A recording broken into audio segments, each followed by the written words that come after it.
Raising the Bets is brought to you by the StarQuest Production Network and is made possible by our many generous patrons. If you'd like to support the podcast, please visit sqpn.com/give.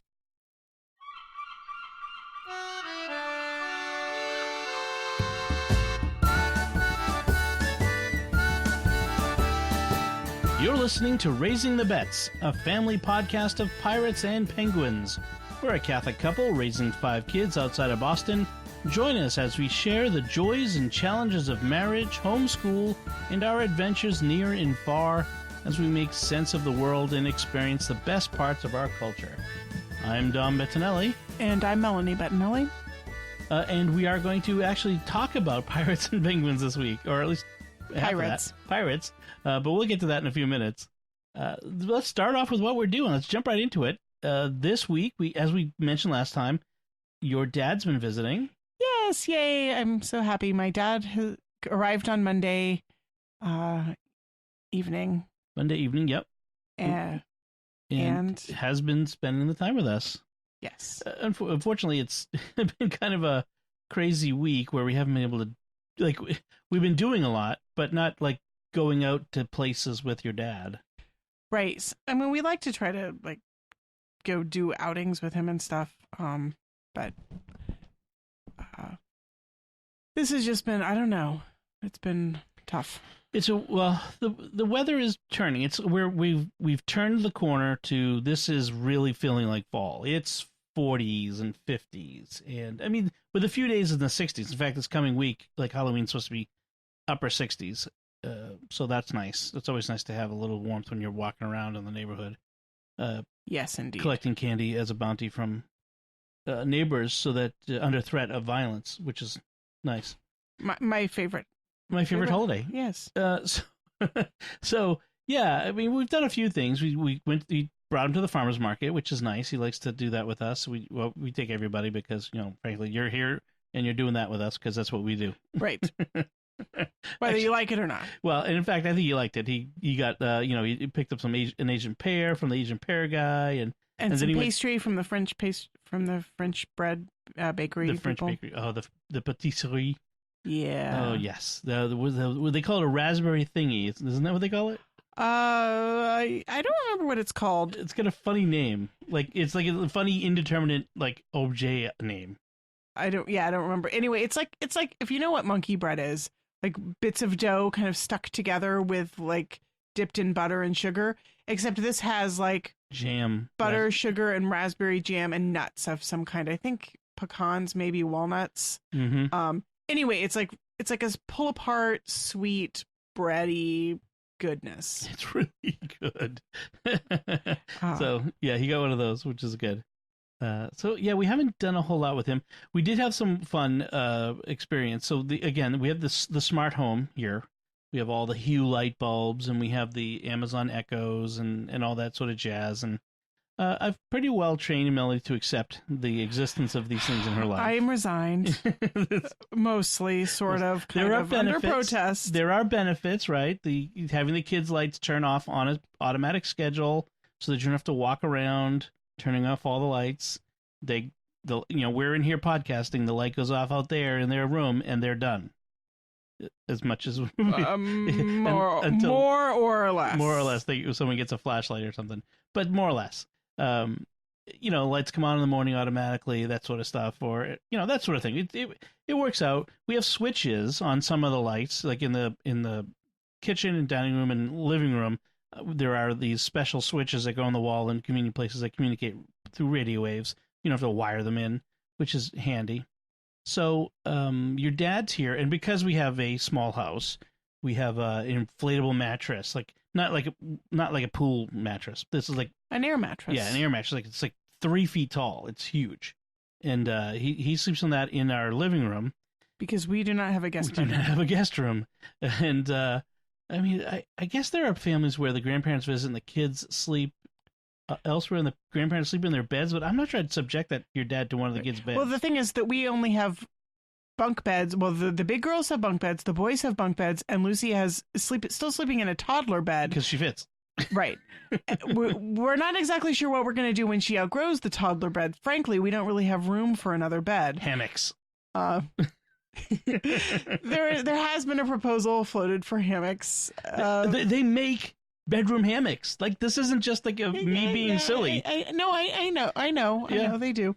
Anyway, so yeah, plus the kids, because the kids share rooms, like we would have to kick them all out. Kick 2 kids out, but then the kids go to bed a lot earlier than we do, and our living room, if the living room were to become where the kids were sleeping, then, and my dad were to sleep in the kids' room, then that would mean that we would have to be quiet, tiptoeing around the kids falling asleep in the living room, because all the adults are up for several hours. There's no other place for us to go. There's no other place to be. So we'd be limited to the office or our bedroom. Right. So, and then my dad would also be like limited to either hanging out in the office with us or in our bedroom. Like, yes. And given that Melanie's an introvert and her dad is an introvert, he needs his downtime too. Right. So I mean, it makes sense logistically speaking for my parents to sleep in the living room on an air mattress. On an air mattress, rather than kicking the kids out and putting them there, like, because we just don't have like room for the kids to sleep and my parents to be awake. It's just logistically difficult. Life in a $300,000 some odd house in the Boston area, like our friends who live in the Midwest in houses that are much larger and cost much less, are now asking themselves, why do you live there again? Right. Beautiful leaves, apparently. Something like that. Something like that. Anyway, so he's an early bird. He gets up early. He rises early. Well, he always has, even when I was younger. Yep. So on, I think it was Tuesday and Wednesday. Tuesday morning, I woke up and my light was on in our bedroom, and I went out and all the lights were on. And your dad was, getting up and getting himself ready for the day. And I thought, but you didn't connect the two. No. I thought it was really weird. I thought something went wrong with the automation, the schedule. And mind you, there had been a problem with the automation of the fan in our bedroom. Yes. Which is supposed to like come on and go off at specific times, and it had been acting wonky. Yes, it has been a wonky donkey. I just sort of assumed, okay, great, now the fan goes wonky and now the lights are going wonky, just everything's going crazy. Right. And now so like maybe it's just a one-time glitch. I checked everything and it looks fine. So Wednesday, same thing happens. I wake up, all the lights are on. Right. All the lights in the house. And this time it woke me up. Like on Tuesday morning, it did not wake me up. Yeah. But Wednesday morning, you were actually in the shower. Yeah. And I was still in bed, and like the lights went on, and I'm like, why is my bedroom light on? Right. And then I turned on my phone app to turn off the light, and I noticed that all the kids' bedrooms lights were on at 6:30 in the morning. The kids do not get up at 6:30 in the morning. No. We homeschool. They don't need to get out of bed that early, and they don't. So I used the app to turn off the lights, and then they turned back on again. And so I used the app to turn off the lights, and then they turned back on again. And by this time, I'm getting very frustrated, and I went out to go find you and tell you there was a problem and you needed to fix it, because I wanted to go back to sleep.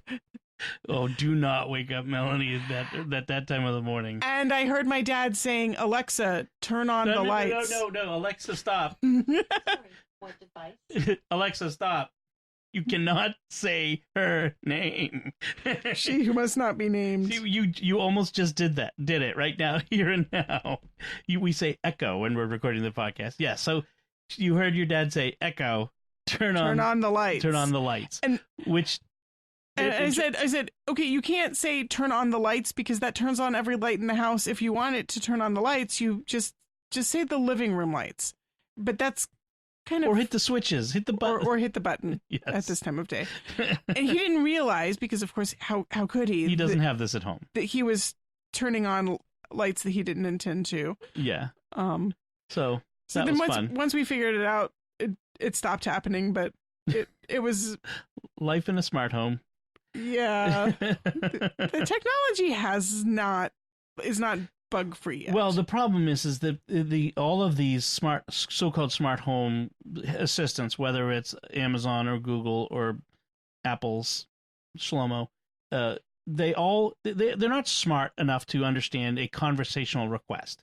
Hey, Shlomo, turn on the thing over there. No, you have to phrase it in the particular way they're expecting you to say it. Because really, there's fairly primitive coding still. It's not right. If it were really smart, at 6 o'clock in the morning, you say, Shlomo, turn on the lights, and it would say, which particular light are you looking to turn on? Because if I turn on all the lights, it will wake everybody up. I mean, if it were really smart, that's what it would do. right. You could use whatever phrase came to mind, but we're not there yet. So we're still in the early days of smart things. And see, you like to be an early adopter, whereas I would not. I don't think of tend myself to. that early. Even this stuff is not that new. I would tend to not get into this sort of things until all the bugs were ironed out and it worked exactly to my specifications, because I don't really have patience for. See, you think of it as new. When I was like 12, I wanted this. See, the new. This is like 40-year-old. Finally, after 40 years of waiting, I can have my smart home. This is finally, I'm there. Evidently, you didn't grow up reading the same Ray Bradbury short stories that I read. Did you read The Veldt? No, I did not read The Veldt. Okay, so they had a smart home in The Veldt, but I have seen 2001: Space Odyssey. Yeah, it's kind of the same idea. The smart home in The Veldt has a playroom for the kids. It's kind of like the holodeck on Star Trek. Yes. Except this one has somehow the safety features get turned off, and the kids have a imaginary Africa in their playroom, and the lions. Jumanji. The lions are real. The lions are coming for you. So it's like if you crossed the Star Trek holodeck with Jumanji. Yeah, does anybody get eaten in Jumanji? I don't think so. I mean, In the original? I'm not sure. I never saw the movies. I only read the picture book, which the movies were sort of loosely based on. Yeah, I don't know if anyone I don't think anyone in the original. I think someone gets eaten in the remake. Because gritty remakes. Right. We are way off now. So tangent. I should have a tangent bumper. We went that away. So let's bring it back to what we've been doing. The big thing this week was Belle and I had a night on the town. We went out to a banquet together, a gala. I'm sorry, a gala, because you got to say it the fancy way. Is that fancier than gala? I don't know. It sounds fancier to me. My blue collar unfancy ways. So we went to the banquet for the Massachusetts Citizens for Life, their annual fundraising banquet. And I'm on the board there. I used to work there a few years ago, and I just was elected to the board this past summer. And the banquet is every October. And because I just, logistically, even though your dad's here, practically speaking, he wasn't going to be able to take care of feeding them all dinner and putting them to bed, going through the whole thing. I mean, he could possibly, but he could probably feed them. But I didn't think we would ever put that on him. But also, the plans to take Bella was made long before we knew your dad was coming. Your dad kind of told us a week beforehand, hey, would it be okay if I came next year? It was a very last minute trip. Right. So anyway, so we had kind of talked about it, and I said, I'm really not a huge banquety kind of person. Yeah. Small talk, chit chat with lots of people I don't know. Strangers. And so I was kind of looking for an excuse to bow out, and I just said, well, we'd have to find babysitters, and it would just be a pain. And so I'm the one who actually thought, well, maybe I'll just take Bella, because otherwise I'm going to have to go alone, and that's boring. I thought I was the one who suggested Bella, but no, that was me. I brought it up. If you say so. It's my story, and I'm sticking to it. Okay. And so she was great. We got there early because I had to, as a board member, you have to. That's code for unpaid help. So I got there early, and she was jumped into helping set things up, and everyone loved Bella, of course, and she was very good about being ready to help for the next possible thing. It was good. The speaker was the actress and conservative activist Stacey Dash. She's a conservative African American who has been in a few things. She was in Clueless, I guess. I've never seen it, and some other things I've never heard of. But she's also been like a presenter on Fox News and other things. And but she's pro-life. In fact, she told the story of how she got pregnant when she was fairly young and new in the business, and with her now son. And she said she was in the abortion clinic when she felt God tell her, no, don't do it. And so she left. So she talked about being pro-life and some of the stuff. And she's in a new movie. It's called Roe v. Wade, about the Roe versus Wade decision. And she plays in the movie Mildred Jefferson, who was the first black woman to graduate from Harvard Medical School.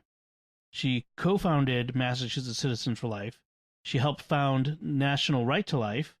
And Ronald Reagan credited her with converting him to being pro-life, which is a huge deal. So the obvious connection to Mass Citizens for Life was one of the reasons why she was asked to come, and she accepted to come and speak. So it was really good. I've been to a few of these now, having worked at Mass Citizens for a few years, and this was, I think, probably the best run. It was very interesting, though. As we were waiting for things to begin, I was out the front greeting people and helping, direct them to the registration table. I noticed this woman hanging around by the doors, and she looked kind of suspicious. She had a poster board tucked under her arm, and she wasn't really dressed up for like a gala, a banquet. And she was kind of tentative in the entryway, kind of walking around. It was at this hotel banquet hall, and she suddenly like darted in and went into the bathrooms, which were right across the hall. And I pulled David, who's the chairman of the board, I pulled him over and I said, hey, this woman's acting weird, so just so you know, people keep their eyes out. And then after a while, she darted out again and walked away. And David saw her leave and went over and looked at this table that she paused at on the way out and found a bunch of pro-abortion literature. So there was evidently a protest that was planned, apparently, and nobody showed up except this one woman who wasn't going to do it alone.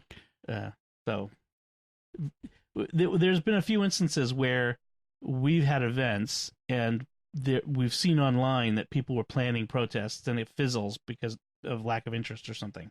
Kind of interesting. Anyway, that was the big to do of the event. Anyway, but it was a good time. Nothing actually happened. No actual drama. I was a little worried about that. I was worried there'd be like a bunch of people bust into the hall in the middle and stand on chairs and yelling. We had that happen at a different event we had a few years ago. But Bella had a good time, and she was a hit with everybody that she met and all the older folks that were there, and it was really nice. I really enjoyed spending time with her as a young adult. She's now at that stage where she's a pleasure to be with as a adult person, not just a child that you're taking somewhere, Mm-hmm. That was kind of nice. So let's move on to talking about some school stuff.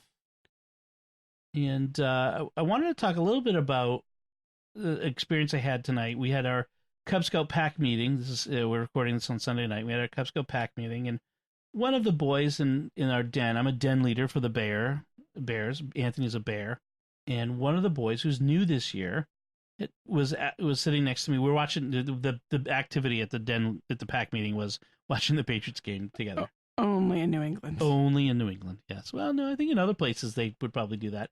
If the whole idea was our pack meetings are at 4:00. It was a 4:00 game. None of the dads wanted to miss the game. No, not just the dads organizing. We knew that if we scheduled a pack meeting during the Patriots game, we would get very low attendance. So we decided to roll with it. Aikido, bend with the incoming force. So if everybody wants to watch the game, but you also want to have a meeting, just have the game at the meeting. Yes. So before the game started, which was at 4:30, at 4:00, we were doing, they were painting pumpkins with Patriots colors, red, white, and silver and blue. So I don't know. So we're silver and blue. And they were painting pumpkins. And then we did our award ceremony where the kids got their awards for the stuff that they've been working on. And then we went right into watching the game, which was good. It worked out well. And although I did forget Lucy's snacks because of her allergies, so I had to run home because she was very sad. When Lucy looks at you with that sad, I'm okay. Look, you're like, oh, I have to Lou. I have to run home and get snacks. Yeah, Isabella and I actually realized that you had run out without them, like about, I don't know, half an hour after you left. Yeah, which isn't long before I came back. But I sort of said, oh, I think that they did not remember Lucy's snacks. Yep. All the other kids were eating popcorn and Doritos and tortilla chips and pizza, and Lucy's sitting there forlornly looking at her bottle of water. I'm like, yeah. I'll go. And to their credit, the pack leaders were all saying, well, that we have to, I'm sorry, so sorry. We have to remember to make sure we bring things that all the kids can eat, so that Lucy need to have things that Lucy can eat. So I told them potato chips are always acceptable. Well, some potato chips, some flavored potato chips you can't eat. Not flavored, just plain. I said plain potato chips with no like cheese or Right. I told them. Yeah. And I'll remind them. I mean, Anyway. it's hard to remember with her allergies. Like even for us, like when we went out to dinner with my dad, restaurants bring rolls and butter, and everybody else at the table is having a roll with butter, and then Lucy's just sitting there with a glass of ice water, Being hungry. saying I'm hungry. And I'm thinking there is no chance that this restaurant has any appetizers that this poor little girl can eat. Could you bring a bowl of steamed broccoli? Poor thing. So, yeah. And then ordering for her is always... Because kids' menus very often don't have anything more than maybe grilled chicken with steamed broccoli. Yeah, because she can't eat any... No breading. No breading, no wheat, no pizza, no pasta, no sandwiches. No cheeseburgers, no cheese, no... Right. It's kind no of... No peanut butter. It's tough. It's tough. The place, actually, the way we went with your dad, they actually had salmon on the kids' menu, which is pretty awesome. Was very nice. Although they told her she couldn't have French fries because the French fries were dipped in buttermilk. Right. Which is yummy, but she adores French fries, and that was really tough. That was tough. They gave her rice, which was fine. She does like rice, at least. She does like rice. It's a good thing. But it's not very special. No, it's not. It's so hard, and I feel bad for her that she has to. She doesn't get the special things. Although we do try to make special things for her. We have special cakes and almond cakes, which is a. While you were gone at the pack meeting, I did make her some muffins. So when she got home, she was able to have muffins for dessert. Yes, and we buy special cookies that she can eat, and special, chips and tortilla chips made of. What are the tortilla chips made of? Cassava flour. Cassava flour. Yeah, they're not horrible. Actually, they taste really good, and they almost taste like corn chips. Yeah, they're made by a Mexican family in Austin, Texas, my hometown. The family has a daughter who's got some sort of immunodeficiency or something. Anyway, she can't have any grains, and so but cassava isn't a grain; it's a root. So they figured out how to make tortilla chips and tortillas and taco shells with cassava flour, which is really awesome. And I'm glad that stores around here have started carrying the brand. All the allergen stuff is twice as expensive as everything else. It is, but she's little. She doesn't eat much. Yet. We're lucky. She doesn't have multiple allergies. She's not a zero tolerance allergy. I mean, that would be bad if she was zero tolerance of, like, if she were gluten intolerant. Like some kids are. I mean, we're very blessed and lucky that it's not worse than it is. Right. She's never had an anaphylactic reaction. She's not super sensitive. Like, we can have peanut butter in the house, we can have wheat in the house, we can have corn in the house. She just can't eat it. Right. And that's been a blessing right there. So just to count our chickens, to count our blessings, count our blessings that we're chickens. Anyway, before I go on, let's go back to whatever. Again, off on a tangent. There's the point again. I was talking to this one of the boys, the new boys in my bear den, and the kids are. It's very interesting. The kids of the other kids, the public school kids especially, get very interested when they find out that our kids are homeschooled, because there are not a lot of homeschoolers around here. In fact, we may be the only homeschooling family in town. Yeah. I mean, we actually ran into a family before, but I haven't seen them since. Like the library. Remember that lady at the library? I think it was a library. We ran into we did run into it. Another family once, but we haven't seen them since. So maybe they've moved or something, or they don't do it anymore. But yeah, so they have all these questions. What do they do all day? what do they learn? Well, they learn the same thing you do. They learn math and science and history. Of course, when they learn science, they don't sit in a classroom reading out of a textbook. We take them out to the beach or to a pond or sometimes. yeah, or I mean yeah. So we do some of that too, but we certainly get out to to things more often. That's one of the benefits of homeschooling is you can go. And, they learn history, but they also learn history sometimes by going to a museum and looking at art or looking at ancient artifacts. Public school kids go to field trips too sometimes, like maybe once a year, but not not at all as often as we do. So it's interesting. He was fascinated by it, and very often they were like, "Oh, I wish that was me," So. And Anthony's just sitting there going, yeah, it's just whatever it is, because he didn't know any different. Right. So, and then he was asking if we ever went to Disney World, and we were off on that tangent. No. Yeah, lots of other places, but not Disney. So speaking of other things we're learning, we do want to share with you. One of the things what we've always wanted to do with this podcast from the beginning, because we've named it a family podcast of pirates and penguins. It's part of the name of it. Part of that is because of our kids' imagination. They have always or long imagined games where they were pirates. Penguins feature prominently in their imaginary games, and they also other things. They do Star Wars and other stuff too. But one of the things that kind of it was the impetus for this idea and for our theme music was this Skeleton Sea Pirates that they created. And here's an essay.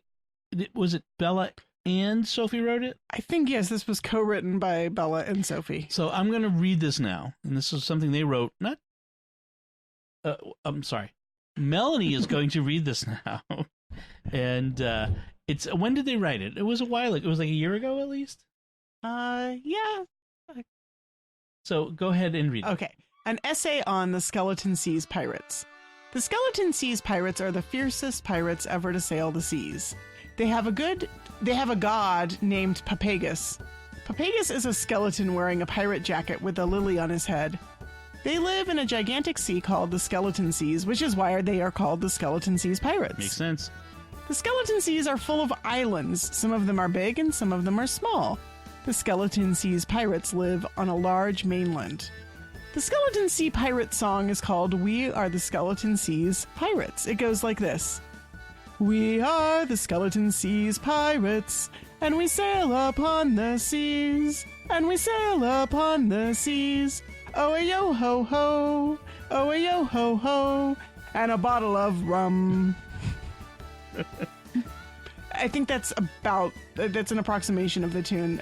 We really should get a recording of the kids singing it. We will. The Skeleton Seas Pirates King always builds a flagship for his son. Each flagship is bigger than the last. The most common pirate ship name is the Scalawag. Evidently, there are more than one Scalawag. Which I don't know how this works because it sounds like it's very confusing. Is there more? If it's a common name, I serve on the Scalawag. Which Scalawag? That Scalawag. At one point, they actually made a Skeleton Seas pirate flag, like out of construction paper. With the Papagus wearing a pirate jacket with a lily on his head. Yes. So Papagus was an actual flag that they stuck on a stick and carried around in the backyard for a while until it fell apart. There have been many, many Skeleton Seas maps drawn. I don't know if there are any extant, but there have been maps drawn, and they have pirate costumes, and they like to wear them. At one point, there was a pirates club.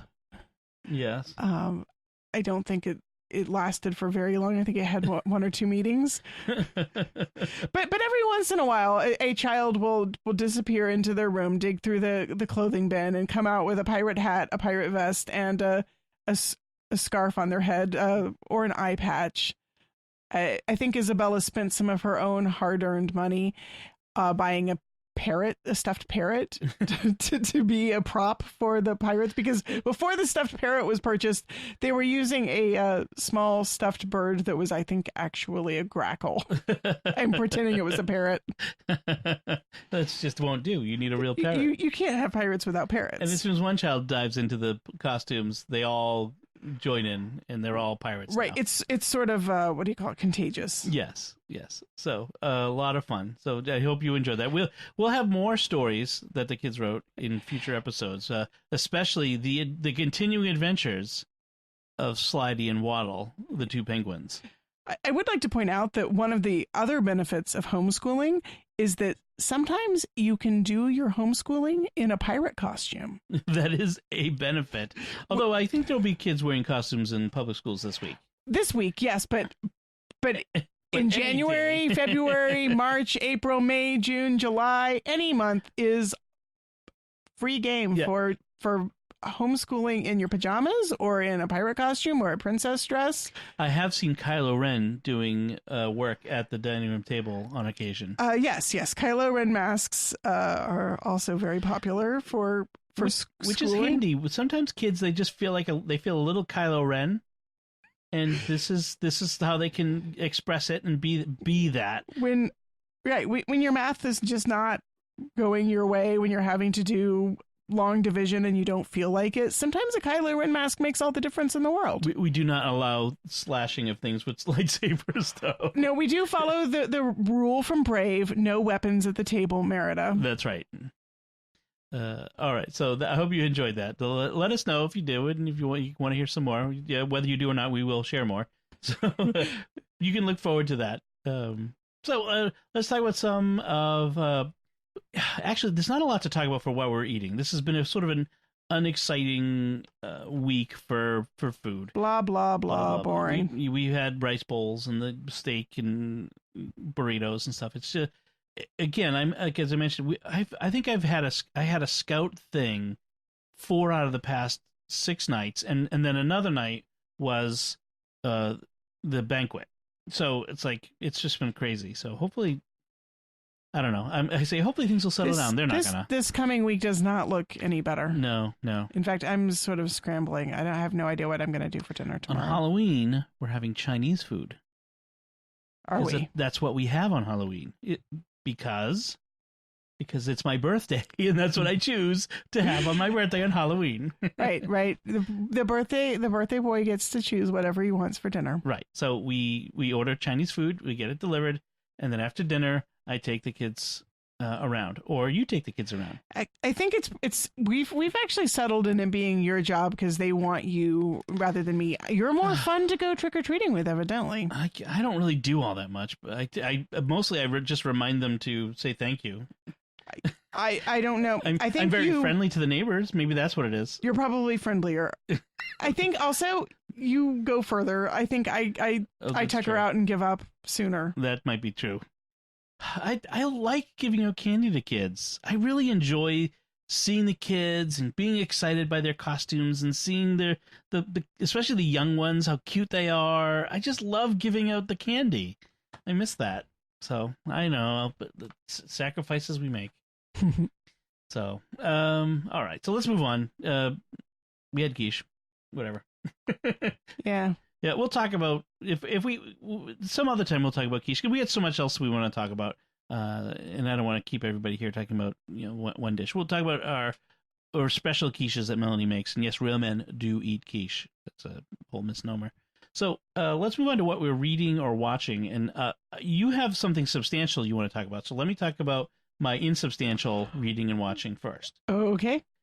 Because I did try to watch Babylon 5 last night. Babylon 5, as I've been told, by some people, it is the best sci-fi series ever. I've heard that one recently.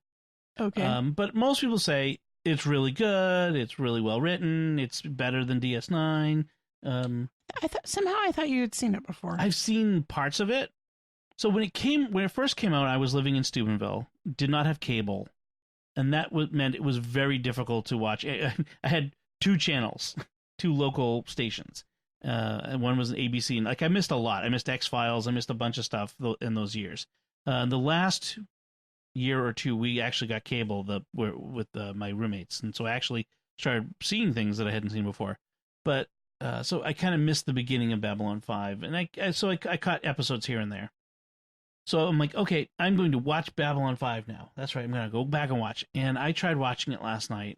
And I don't think it was necessarily a commentary on Babylon 5, or just on how tired I was yesterday, because it was really early. It was like 9 o'clock, but I kept falling asleep.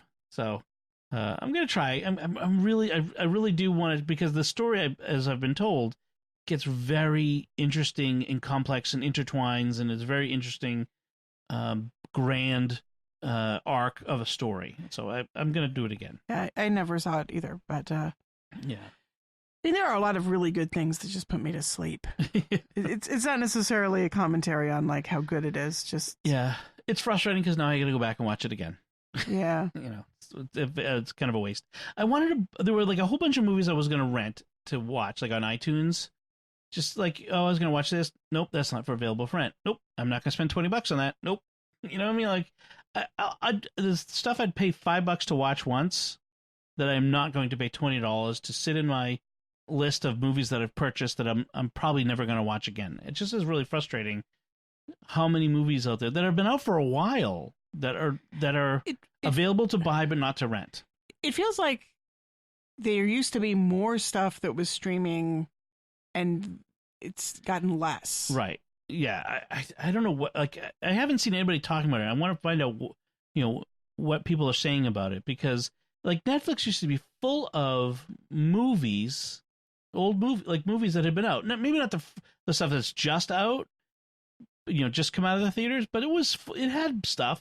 Now there's hardly any of that. Now it's all original stuff and old TV shows, but that's really it. And I mean, I guess Disney Plus is going to have a bunch of like everything that Disney and Fox have had, so maybe some of this stuff will be there, maybe. But I don't know. It's frustrating. Anyway, as far as a book, I just finished reading, which is again very light. I read Solo, a Star Wars story novelization. So the Solo movie, the novelization of it. It was all right. There wasn't a whole lot of additional insight or interesting on it. You know a little more about the Lando's droid, L3, and her quest for droid freedom, that sort of stuff, and a little bit more about the Kira and Solo, but nothing. It wasn't all that it wasn't all that much better. I mean, it was good, but it was pretty much the movie. So, for completion's sake, I read the whole thing. But it was it was sold as the expanded edition with more material, and I'm like, what more was in there? Maybe the original didn't have as much as the movie. That would be weird. Really sad. That would be really weird. Anyway, but that doesn't change my mind that I did like Solo, the movie. I liked the movie a lot. I did too. It was fun. And I would love to see another Solo movie with the same actors. I really enjoyed the guy who played Han. I can't remember his name. And of course, Lando stole the show. I mean, Lando was just awesome. So who loves you, baby? He was he was really suave and cool and fun. Anyway, so what did you want to talk about? You want to talk about something about Jane Austen? Yes. You asked me what I'd been reading, and I was thinking I really haven't made much progress on any of my books. Not enough to really talk about.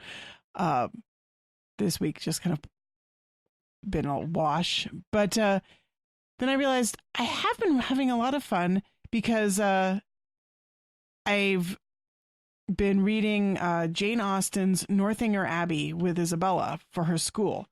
And I sort of looked over her book lists of suggested books, and most of the things that on the book lists were things that she's already read or that just didn't really look like they would be interesting to her. But I had thought a while back that she might like Northanger Abbey. When we were reading Howl's Moving Castle, I thought that the protagonist of Howl's Moving Castle reminds me a little bit of the protagonist of Northanger Abbey. Excuse me. And there's a similar sort of vibe to them in which they're both about protagonists who think of themselves as protagonists. There's this sort of awareness of themselves as being in a story. And maybe that the story doesn't quite match up to what their expectations of the kind of story they should be in. And so I grabbed it out, but it also felt like the kind of book that Isabella might get a little bit bogged down in. I was afraid that she might either race through it and miss things, or pick it up, find it kind of not very exciting, and put it back down again. So I decided that I would do a read aloud, but because I didn't think that the younger kids would be very interested in it, I decided not to add it to the read alouds that I do with them, and I would just sit down and read a chapter of it with Isabella a couple times a week. So we've been doing it where she reads a page or two, and then I read the rest of the chapter out loud. And that works pretty well. It's fun to read out loud. Jane Austen, of course, wrote during a time when people regularly read novels out loud and sort of expected that. It's kind of part of the culture of the book, which makes it fun to read out loud. I've never done it as a read aloud before, and I think I enjoy it better that way. And Isabella is a really, she's very perceptive, and so she's picking up on a lot of the things that I totally missed the first time I read it. But it's about a young woman who is not much older than Bella, who likes to read novels, especially scary novels, and sometimes lets her imagination get carried away with her. And so far it's been fun. And then after I'd read for a couple of weeks, Sophie started kind of coming in and she'd be like, "What is that you're reading? It sounds a little bit interesting." And so she's decided that she wants to sit in on the novel with us too. And so she's been joining in.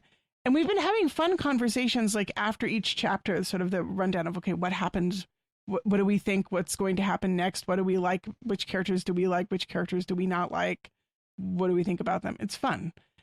I'm really loving this new phase of, I guess, my oldest childhood, because she's now a young lady who can read more adult books and talk about them on a very sophisticated level. And it's fun. That's neat. It's that you've reached that stage in parenthood where you can share, like this I was saying with like taking Bella to the banquet, you can share things at a different level, at a different stage. And I'm sure, your parents felt the same way when you had finally reached an age where like having conversations with you on a more equal footing. I mean, they're still, Bella's still only 13, but it's getting closer. She's not just a child anymore. She's a young adult, a young lady. And, that's a lot of fun. That's good. I always think in that terms of the line, one of my favorite lines from Indiana Jones and the Last Crusade, "You were just getting interesting." Yes. You were just getting interesting when you left. Not that I think our kids are going to leave anytime soon, but they are just sort of just getting interesting is one of my favorite little phrases. You may have heard Melanie chuckle. I was trying to pull up pictures of Jane Austen novel covers. And there's a thing where it's because Jane Austen is now in the public domain, people making weird versions. Like, what was the vampire one? Well, there was Pride and Prejudice and Zombies. That's right. So the same guy has now written Sense and Sensibility and Sea Monsters. And there's like the cover is of some guy who looks like the pirate from Pirates of the Caribbean with the tentacles on his face. Anyway, I thought that was funny. Yeah, so I'm kind of looking forward to after we finish the books, then watching the movies. But of course, you have to read the book first and then the movies. Right. You can't do it the other way around. That's just wrong. We did talk about briefly. You talked about how people have this weird idea of Jane Austen as being fluffy romance novels.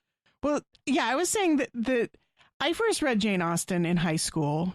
A lot of people do. We read Pride and Prejudice, which is her best known novel, I guess. And my English teacher was not one of my favorite teachers. She kind of annoyed me. And she sort of introduced Pride and Prejudice by saying, "This is my favorite book ever. I love this book." And that sort of, prejudiced me against the book, ironically enough. And I was reading because she said it in such a way it was like that she was swooning. Is that what? Yeah. So, something, it just, I don't know. It annoyed me. And I was reading at the time. I was reading something else. I don't remember what, but I think it would have been like Mary Stewart's Crystal Cave or something like that. I was reading something a completely different genre, and I was not very interested in romance novels at all. I was science fiction and fantasy all the way, maybe mystery novels, but but definitely not romance. And so she kind of sold it as this, like, it's so very romantic. And I could see why that would be annoying to you. that's not me It's not her. at all. And so I sort of dutifully read the book because I was the kind of student who did dutifully read the book. Yes. But I some did of not us. but I did not enjoy it. I did not like it. And I pretty much had it in for Jane Austen after that until I got to college. And then one of my favorite professors, Dr. Kreider, who I just loved. I took his Shakespeare class his first semester at UD, and I loved it. And so then he was teaching a romantic and Victorian novels class. And I thought, this should be great. I love him. This should be a good class. So when we got to Sense and Sensibility,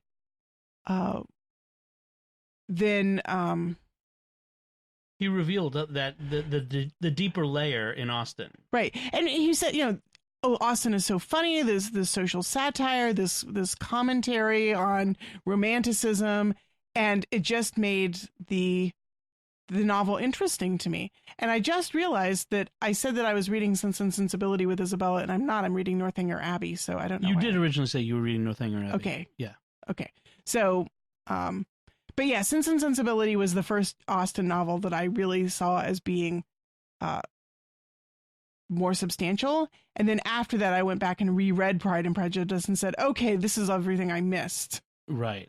And then after that, I And became everybody else misses, apparently. Right. After that, I became a huge Austen fan. But I really do think that I'm not the person who reads Austen and says, "Oh, swoon, this is so romantic." I'm more the person who reads Austen and says, "Wow, I really love what she's doing with this character and with this scene." And I don't know. I'm much more into the social commentary and the commentaries on marriage and Lit geek. pretty much. Cool. I have not read any or seen any Jane Austen. No, It's not alas, my wheelhouse. Tom Clancy, that's my wheelhouse. I have not read any Tom Clancy, but I have seen some Tom Clancy movies, so I think I'm one up on you. You are one of them. But such things do not have to be obstacles to marriage and love. So, as we are proof of. Substantial differences. All right, so I want to move on quickly to our discussion of this week's gospel readings. Specifically the gospel this week is the 30th Sunday Ordinary Time, and the gospel was the tax collector and the Pharisee. Oh, the Pharisee says, "Oh Lord, how great it is that you made me not like that guy over there, that one, the weird one, the really one nobody likes. Thank you for not making me that guy, making me as awesome as you made me." Which reminds me of, what's that hymn where we sing where it's like, "Oh God, you made us so awesome." Yeah, I forget which one that was. I don't know that. This one, there's a hymn that gets sung at church where it's like, "Oh God, aren't you a so wonderful God that you made us? You're awesome people. We're so awesome. Which it always reminds me of this gospel. So, it's really a gospel about gratitude. Whereas the tax collector is like, "Oh God, I don't deserve to be here. I don't deserve anything I've gotten. I am a sinner. Please forgive me. Thank you for everything that you've done for me, despite my sinfulness." And it's about being a gratitude for God's mercy and not presuming upon God's blessings and His mercy. But also about humility, Right.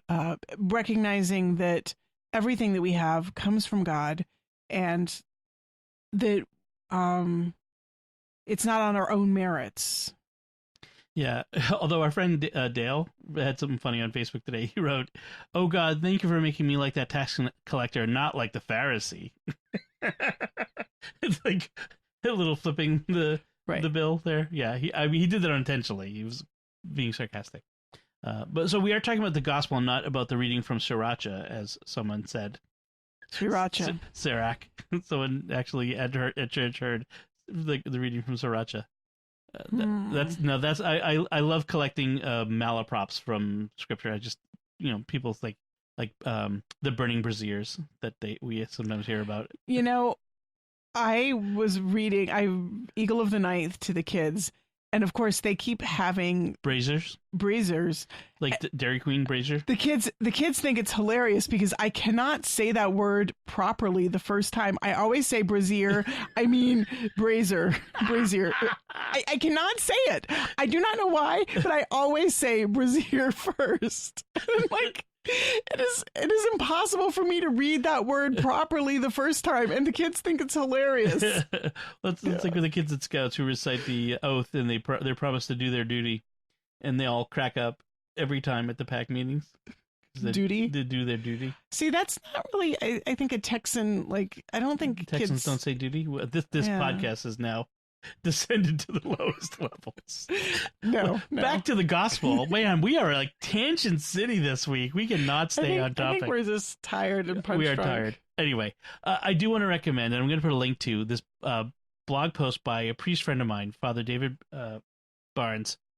Not Father David Barnes, Father David Barnes, who is a priest of the Archdiocese of Boston. He's the chaplain at Boston University at their Catholic Center, and he's my age now. He used to be a young priest. Now he's a middle-aged priest, but he's an awesome priest, one of the best that I know. And always, I love his insights into things, and just the way he has the ability to bring things down home to the level of all of us. And he wrote a blog post today about this gospel, and he talks about. I'll just read a little bit of it. He says, "There's something in me that it's hard to explain, but I like being in places where I don't have a right to be." And he's saying this in regard to the tax collector who realizes he doesn't have a right to be in the synagogue because he doesn't deserve it. He says, "I enjoy things more when I realize that they're only mine because of the generosity of another. I can think of many examples of places I've been that make me feel like, who am I that I should be here?" And then he talks about, like, friends who have Red Sox season tickets, who take him to the World Series games, or people inviting him into dinner in their home with their family. He says, "The family members are all at that table because they rightfully belong there. When I'm there sitting among them, I know I'm there because they invited and welcomed me into their home. I don't have a right to be there. I love that feeling." And then he switches gears. He says, "If I should be welcomed into heaven someday, it won't be because I belong there by right. I will be there because the Lord took pity on me, invited me, and welcomed me. If heaven were a place that I possessed by right, I think it wouldn't be nearly as enjoyable. I imagine that heaven will be the ultimate experience of, who am I that I should be here?" And I really like that. And he talks about the gospel there. And I really like that perspective. Like, we've had the opportunity to experience the generosity of others. We had someone allow us stay in a lake house for a summer vacation once. Beautiful. Right. I spent the entire week saying, "Oh my goodness, I love this." But there was a feeling of, there's this deep gratitude. We could not have afforded to. There was no way we could even rent that place. Yeah. Rent, much less own a place like that. A beautiful lake in Maine with loons calling at night, and just and Luna moths at the door to scare the heck out of you when they whap up against the door. Yeah, but it was magical. It was quiet. It was calm. It was beautiful. And a house that was furnished in a way I would not have furnished a house this way. Like, the furniture was not something I would have bought, and yet there was there's something really nice about staying in a place that it's not appointed to your taste. It's appointed to someone else's taste, but it's pleasant to be there. And they have good taste. Yeah, right. Someone who has good taste, and it's comfortable. It's homey, but it's not really your home. There's something about that. Like, I understand that feeling of, it's different from just being at home in your own place. It's like being at home somewhere that's not your own place. Mm-hmm. We also experienced that a bit when we did our big road trip last year, where we stayed at several homes of friends along the way who very generously opened their homes to this caravan of 7 people into their house. Right. I would be daunted by having to find places for 7 people to sleep. Right. I mean, our friends had more substantial homes than we have, obviously, but there was the couple with a baby, who have a gorgeous house. I mean, they're just, she's well known to folks for her ability to be a homemaker and to have a beautiful home. And they welcomed us in. They fed us. They fed us. They put us up. They give the kids clothes to dress up in. I mean, they were wonderful. And then we stayed with Tom and Noelle Crow the next night, they host the American Catholic History podcast, which was an amazing circumstance because that's where the idea for this podcast really was born. By the way, if you don't listen to that, do so. American Catholic History. If we hadn't gone on a road trip and they hadn't invited us into their home and let us stay there. I mean, I've talked to Noelle occasionally, and they might have brought it up to me in a But Facebook there's something post. about But that sitting down. face-to-face meeting, sitting down, staying up late, talking about it, getting excited about it. Exactly. It's different. Right. And then we stayed with other friends that have 7 kids. And I mean, it's just this opportunity to stay with these people, and they invite us into their home. We don't belong, we don't have a right to be there. I'm sorry, we belong there. We don't have a right to be there, but they welcome us in, and it's just so much nicer than staying in a hotel.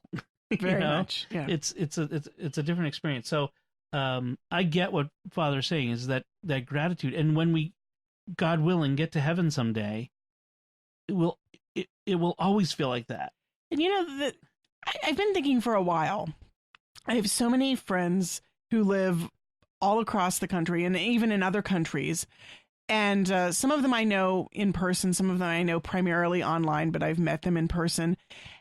But when we get together, it's wonderful, it's amazing, but it's kind of tantalizing because it's just so short. It's always so short.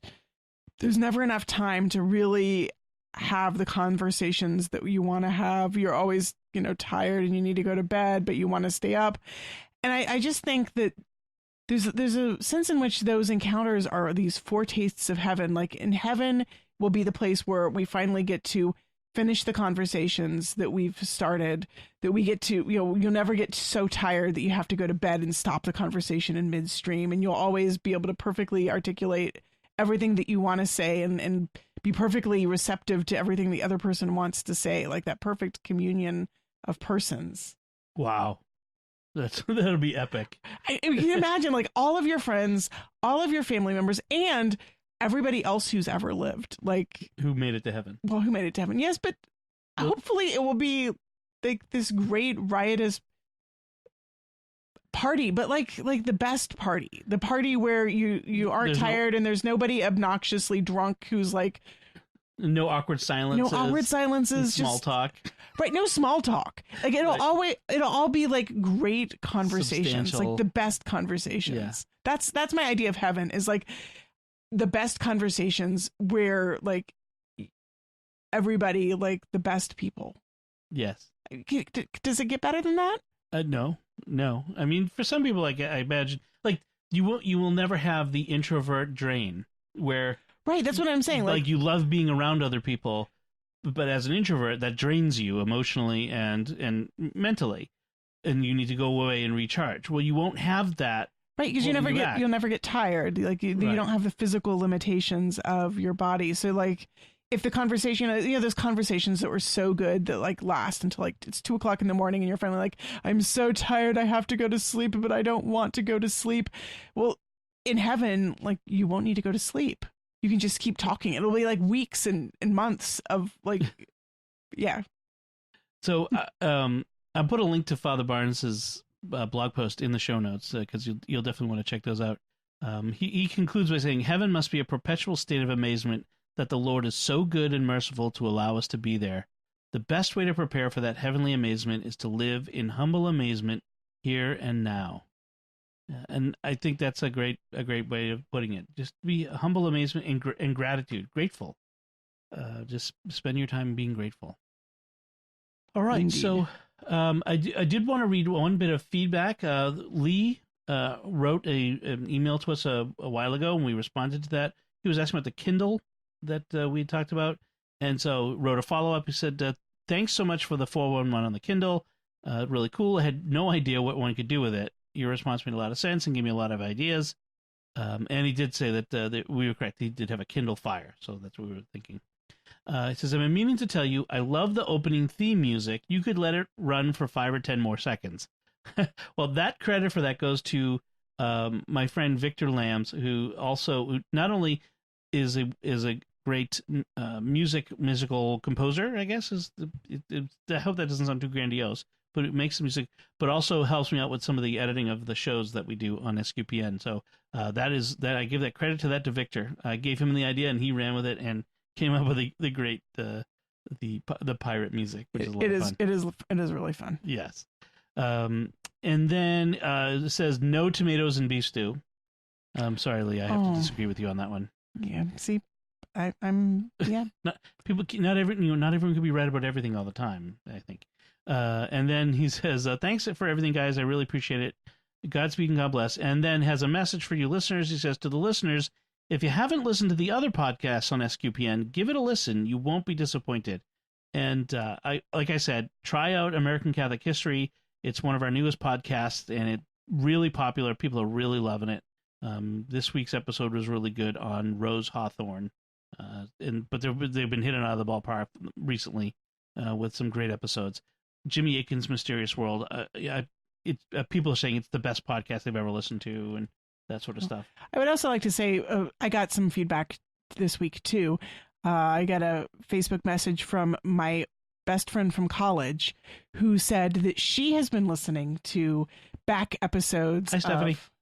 Stephanie, she's been listening to back episodes of Raising the Betts, and she's been really enjoying it, and she thinks that we should move to the Aran Islands, like now. Yes, what we talked about a while ago about going to the Aran Islands. And so it's really fun. She says, she now lives on the other side of the country in Seattle with her, she has 2 kids now, so we haven't seen each other in person for a couple of years, and we don't get much chance to talk on the phone anymore. We're too busy moms on opposite sides of the country with a big time lag.